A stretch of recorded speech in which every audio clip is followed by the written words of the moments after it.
Bismillahirrahmanirrahim. Assalamualaikum warahmatullahi wabarakatuh.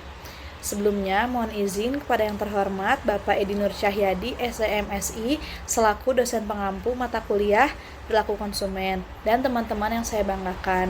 Pada kesempatan presentasi kali ini, izinkan saya untuk memperkenalkan anggota kelompok kami terlebih dahulu.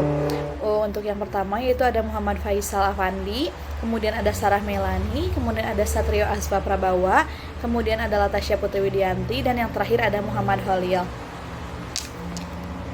Pada kesempatan kali ini, kelompok kami akan memaparkan analisis pengaruh faktor-faktor perilaku konsumen terhadap keputusan pembelian pada produk motor Aerox.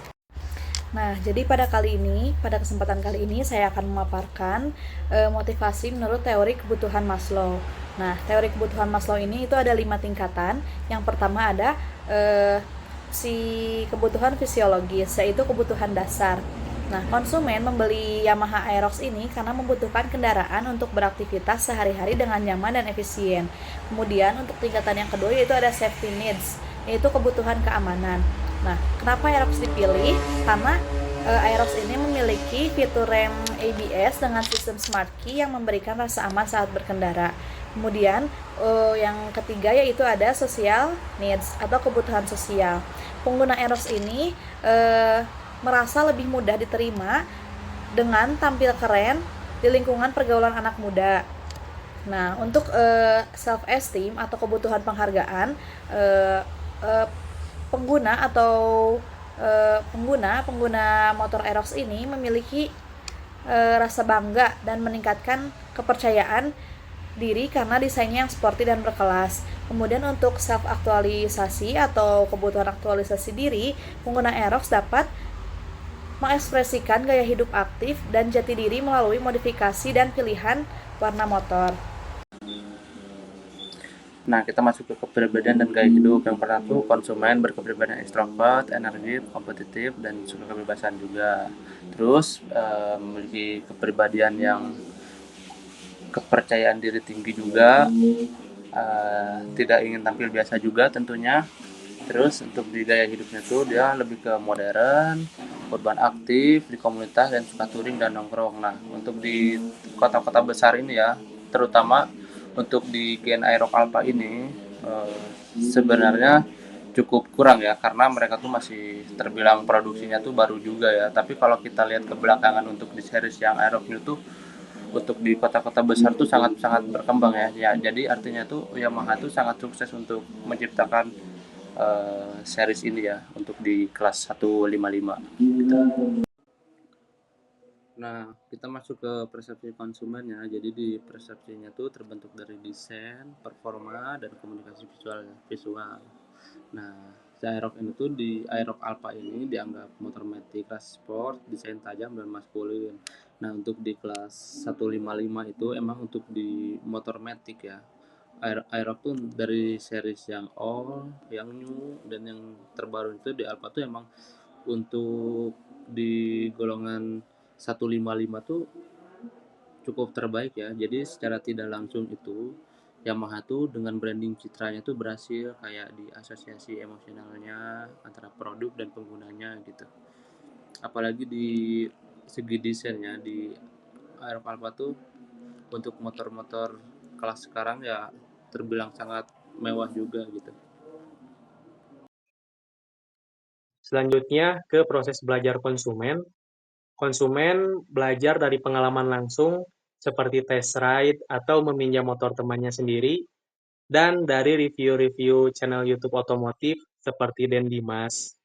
Motor Aerox ini dianggap terlalu besar, tetapi setelah dicoba, ternyata motor ini sangat nyaman dan efisien. Saya Sarah Milani akan membacakan konsep diri dari produk Yamaha Aerox. Yamaha Aerox ini pengguna yang aktif, energik, dan berani tampil berbeda. Produk ini mencerminkan produk yang modern, yang desainnya sporty, teknologinya canggih. Produk ini juga ingin dipersepsikan sebagai pribadi yang dinamis, percaya diri, ingin tampil keren di jalanan tentunya.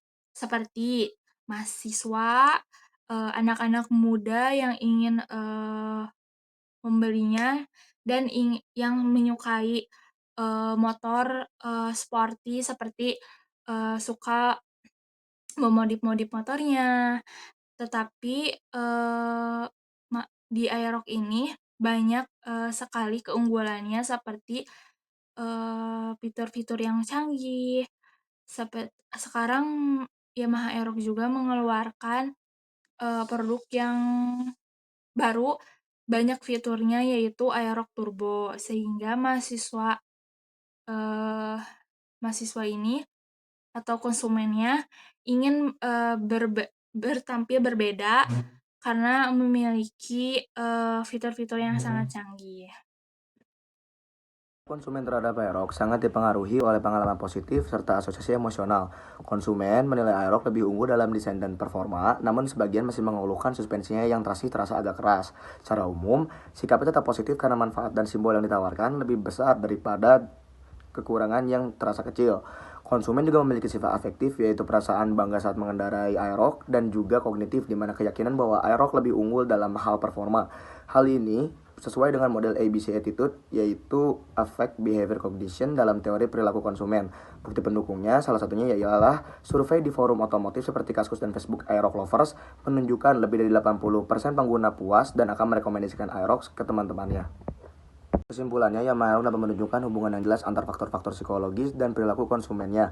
Motivasi mendorong keinginan akan performa dan gaya, kepribadian serta gaya hidup memperkuat identitas pengguna, dan persepsi serta proses belajar membentuk pemahaman produk.